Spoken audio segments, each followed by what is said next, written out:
¿Cuánto vale el testimonio de un niño de 9 años? En 1987, en un juzgado de una ciudad del norte de España, valió 22 años de la vida de un hombre inocente. El niño dijo que le había visto. La justicia le creyó. El hombre fue a la cárcel. 40 años después, ese niño, ya con 50, ha contactado con el hombre que ayudó a condenar. Y lo que tiene que decirle no es una disculpa, es algo mucho más perturbador. Es la verdad de lo que vio realmente esa noche y por qué era imposible que lo viera. Expediente 011. El testigo que no podía estar allí. El 3 de noviembre de 1987, Amparo Vidal, 67 años, fue encontrada muerta en su domicilio en el barrio de San Isidro. Estrangulada, sin signos de robo, sin signos de forcejeo en la puerta. El asesino entró y salió sin que nadie lo viera. O casi nadie. 3 días después del crimen, la policía recibió el testimonio de Tomás Ruiz, 9 años, que vivía en el mismo bloque. Tomás dijo que esa noche, sobre las 10:30, había visto a su vecino del cuarto, Ernesto Gallardo, entrar al portal. Ernesto llevaba algo envuelto en un trapo oscuro. Tomás lo vio desde la ventana de su habitación. Dijo, lo reconoció porque le conocía de toda la vida. El testimonio de un niño. Preciso. Seguro. Sin vacilaciones. Ernesto Gallardo, 41 años. Técnico de electricidad. Sin antecedentes. Negó haberlo hecho. Pero no tenía coartada sólida para esa hora. Y el testimonio del niño fue decisivo. Fue condenado a 25 años. Cumplió 22. En 2009, pruebas de ADN encontradas en el lugar del crimen demostraron que el asesino era otra persona. Ernesto salió de la cárcel con 63 años, sin trabajo, sin familia y con 22 años robados que nadie le devolvería. La historia debería terminar ahí, con una injusticia y un culpable libre. Pero en 2023, Tomás Ruiz llamó a Ernesto Gallardo por teléfono. Ernesto me contó que cuando vio el número en la pantalla, no supo quién era. Tomás se identificó. Hubo un silencio largo. Ernesto me dijo que su primer impulso fue colgar. Su segundo impulso fue escuchar. Tomás habló durante 20 minutos sin que Ernesto dijera casi nada. Le dijo que llevaba 40 años sin poder dormir bien, que había ido a terapia, que había hablado con sacerdotes, que había intentado convencerse de que había hecho lo correcto, que él creía haber visto lo que dijo que vio, que en su memoria esa imagen era real, nítida, sin ambigüedad, pero que hacía 2 años había encontrado algo entre los papeles de su madre muerta que lo cambiaba todo. Un informe de ingreso hospitalario, fechado el 3 de noviembre de 1987, a nombre de Tomás Ruiz, menor de edad, ingresado a las 6 de la tarde por traumatismo craneal tras una caída en bicicleta, alta médica a las 8 de la mañana del día siguiente. Tomás estuvo inconsciente en el hospital desde las 6 de la tarde hasta pasada la medianoche del 3 de noviembre de 1987. La hora en que dijo haber visto a Ernesto entrar al portal era las 10:30 de la noche. Tomás no estaba en su habitación esa noche. Estaba sedado en una cama de hospital a 3 kilómetros de distancia. No podía haber visto nada. Ernesto me dijo que cuando Tomás terminó de hablar, él tardó un minuto entero en responder, no de rabia, de algo más extraño, de una especie de vértigo, porque la pregunta que los dos se hacían simultáneamente, aunque ninguno la verbalizó en ese momento, era la misma. Si Tomás no estaba allí, ¿qué vio? Porque Tomás no estaba mintiendo cuando testificó. Ernesto lo sabe, porque le conoce desde niño y porque ha hablado con él suficiente como para saberlo. Tomás creía con total convicción haber visto lo que describió.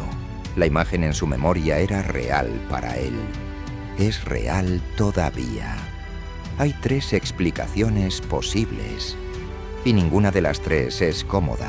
La primera: Tomás vio algo en un estado alterado de consciencia, quizás en el momento del traumatismo o durante la sedación, y su cerebro lo procesó como un recuerdo real de algo que nunca ocurrió.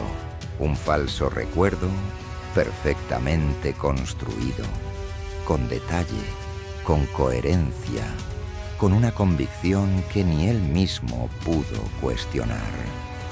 La segunda: alguien implantó ese recuerdo deliberadamente.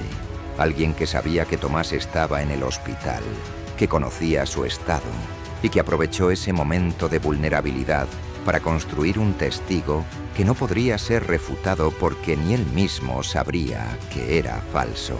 La tercera es la que Tomás me contó en su carta, y es la que no me deja dormir.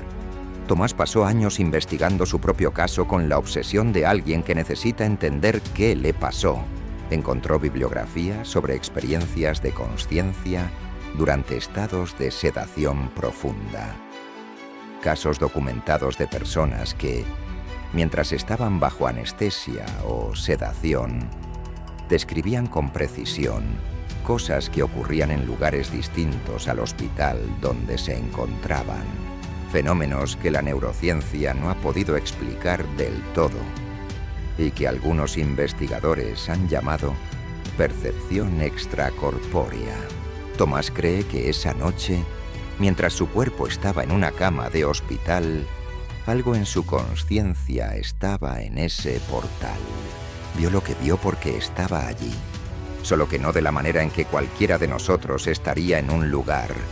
Y lo que vio, insiste, fue a Ernesto, no a otra persona, a Ernesto entrando al portal, con algo envuelto en un trapo oscuro. Las pruebas de ADN encontradas en 2009 identificaron a otra persona como el autor del estrangulamiento, un hombre que murió en 2003 y al que nunca se pudo juzgar. Ernesto fue exonerado, pero hay un detalle que no apareció en los medios cuando se reabrió el caso. El ADN de Ernesto no estaba en el lugar del crimen, lo que confirmó su inocencia del estrangulamiento. Sin embargo, la policía encontró sus huellas en la barandilla del portal del edificio. Ernesto siempre explicó que vivía en el mismo bloque y que era normal que sus huellas estuvieran en la barandilla. La policía aceptó esa explicación, pero las huellas estaban en una posición específica. La parte inferior de la barandilla, a la altura en que alguien la agarraría para subir corriendo. No para bajar, no para entrar, para subir a la hora estimada del crimen. Ernesto me contó que al final de la llamada, cuando Tomás terminó de explicarle todo, él hizo una pausa larga y luego le dijo algo que Tomás no esperaba. Le dijo que le agradecía que le hubiera llamado, que durante 22 años en prisión había tenido mucho tiempo para pensar, que había pensado en esa noche miles de veces y que había llegado a una conclusión que nunca le había contado a nadie. Él sí estaba en el portal esa noche. No para matar a Amparo, sino porque había escuchado algo en el piso de ella que le preocupó y había subido a llamar a su puerta. Cuando llamó, nadie abrió. Bajó. Eso fue todo. Pero lo que escuchó, me dijo, era una voz que él reconoció. Una voz que no era la de Amparo y que supo, en cuanto escuchó el nombre del hombre identificado por el ADN en 2009, que era la misma. Llevaba 14 años sabiendo quién era el asesino y quién más estaba en ese portal esa noche. Hay al menos una persona viva que sabe todo lo que pasó y que lleva 40 años pensando que nadie lo sabe. Ernesto Gallardo tiene hoy 78 años. Vive solo en una ciudad que ya no reconoce después de 22 años fuera. No ha pedido compensación al Estado. No ha dado entrevistas. No quiere atención. Me habló porque alguien le habló de este canal. Porque quería que alguien lo contara antes de que él ya no pudiera contarlo. Tomás Ruiz vive con la imagen de esa noche grabada en la memoria con una nitidez. La imagen de algo que no pudo ver, pero que vio. Y en algún lugar hay una persona que estuvo en ese portal, que sabe lo que ocurrió, que lleva 40 años, creyendo que el único testigo que podría haberle visto estaba inconsciente en un hospital. Lo que esa persona no sabe es que un niño de 9 años estaba allí de todas formas.